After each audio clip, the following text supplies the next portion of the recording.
Good afternoon, and thanks for having us in. Developing this midday, an endangered missing advisory has been issued for 2 missing snowmobilers in western South Dakota.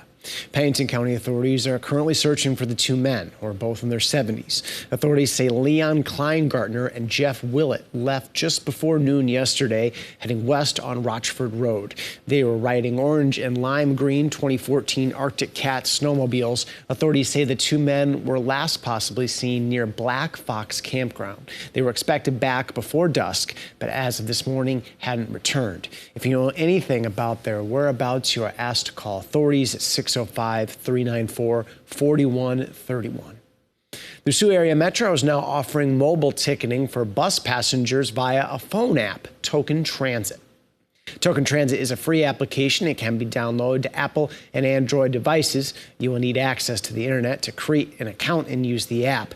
On this app, you can purchase any option of passes from single to monthly and just show the driver your ticket to ride.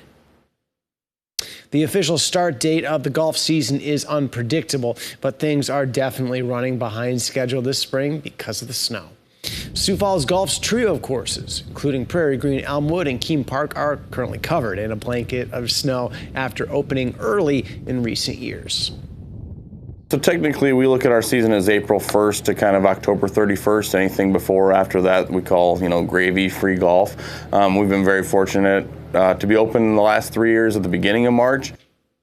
We'll hear from the regional superintendent about how he prepares the courses for winter on First at 4. Turning now to weather, we are expecting snow and soon. Let's check in with Scott, who has the details on when and where. Good afternoon, Dan. Good afternoon, everybody. We are following maybe a snow shower as we go into the afternoon hours and this evening into western South Dakota. That will eventually become a little more widespread as we do go through the overnight. And even a couple of passing flurries still cannot be ruled out during the afternoon.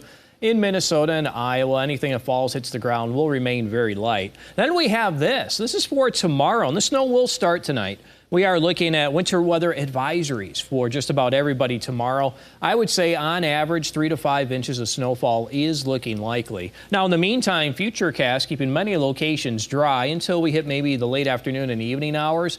Notice how that starts to fill in across western South Dakota, and it will eventually become a little more widespread during the overnight. Temperatures right now, they're chilly, teens, 20s, and 30s. We're at 31 in Sioux Falls, 26 in Aberdeen, 21 in Aberdeen, it's 26 in Yankton, 20 in Pierre, and 18 degrees in Rapid City. Winds are from the north at around 10 to 15 miles per hour, and that covers much of eastern Ketherland. Forecast for today showing temperatures in the 20s and 30s. Tonight we'll watch for snow showers to develop, teens and 20s for overnight lows. And then for tomorrow, widespread snow, temperatures in the 20s and 30s. We'll watch the winds. Right now, easterly winds 15 to 25 miles per hour will be common. We may have a couple of gusts that do get over 25 on occasion. I'll have more details on the Ketherland Live Doppler forecast coming up, including another round of snow for the first half of the weekend. Those details coming up in a couple of minutes, Dan. All right. Thank you, Scott. The chief legal officer in Memphis, Tennessee, says 20 hours of additional video in the beating of Tyre Nichols will be released as early as today.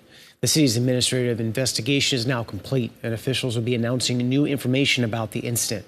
Nichols died on January 10th, 3 days after he was viciously beaten by police following a traffic stop.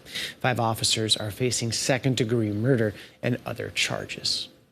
America's intelligence agencies work around the clock every day to keep the country safe from dangers from around the world.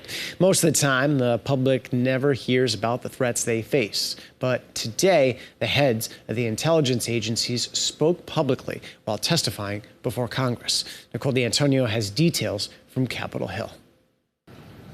Lawmakers had plenty of questions for U.S. intelligence chiefs about the dangers Americans face from countries around the world, but especially the threats coming from China. Needless to say, the People's Republic of China, which is increasingly challenging the United States economically, technologically, politically, and militarily around the world, remains our unparalleled priority. The intelligence agency leaders testified about threats from China, including the infamous spy balloons, cyber threats, and even the intelligence report, which laid out the possibility that the coronavirus originated at a lab in Wuhan. The FBI has long assessed, going all the way back to the summer of 2021, that the origin of the pandemic was likely a lab incident in Wuhan. Lawmakers also wanted to hear the latest on the possibility that China could provide weapons to Russia to help in its invasion of Ukraine. During the past year, the threat has been additionally complicated by a deepening collaboration with Russia, which also remains an area, obviously, of intense focus for the intelligence community. While weapons of war remain a concern, cyber threats pose new challenges that governments are still struggling to catch up with. New technologies, particularly in the field of AI and biotechnologies, are being developed and proliferating faster than companies and governments are able to shape norms governing their use. Lawmakers also laid out their concern that user data from TikTok gives China a popular weapon in the cyber war. Nicole D'Antonio, CBS News, Capitol Hill. Other areas of concern in the intelligence report include nuclear threats from North Korea and Iran. The report also indicates climate change is still a real threat to national security.